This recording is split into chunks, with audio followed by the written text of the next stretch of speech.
Panguva ino yatikuona kuti aiwa the succession battle panguva ino ndo nhau iri kungotaurwa mumastreets mese, ungava kumabasa, ungava kumastreets kana kumakombi. Panguva ino vakomana vaya panapa nobva vakarule out the 1957 famous prophecy yamudzidzisi Wembo panapa inozikanwa nevanhu kuti aiwa this prophecy vanhu vakagara vachingorefeya kwairi, and now they've brought it to the table kati vakomana tichiona tiri musuccession battle panguva ino ngatimbodzokera timbozwa kuti maprophecies akati kudii. Sana pana mashoko anobuda nyuko panapa achiriposta nokomuna ikozo ndombwa subscribe like on the bell kuti ipinda mamuda achiposta this post yamuri kuna kanzi this prophecy mudzidzi Wembo 1957 famous prophecy in quotes. Nyika ichibva mutongi wavachena ichaenda pamunhu ari kunze kwenyika anezita rengirozi mutumwa Gabriel.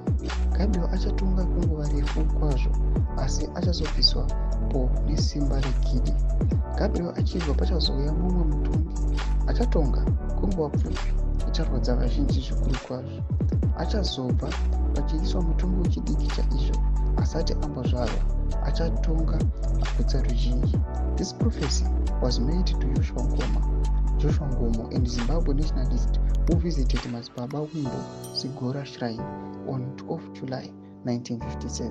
Ndo mashoko vanhu avaunza back onto the table kuti aiwa vakomana tine prophecy yakaitwa namudzidzi Wembo panapa mugore ra1957 vachiti aiwa yes we can be embroiled with this succession but let us bear in mind that vakomana vachipresa but the second leadership yamuri kuona ichitaurwa panapa ichinzi aiwa pana chazotevera ngirozi Gabriel achatonga zvake kwenguva diki.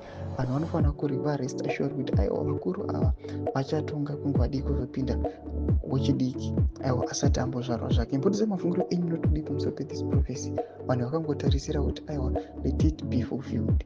Pinda mukome section medu kutise mafungiro enyu, musana subscribe, like, turn on the bell icon.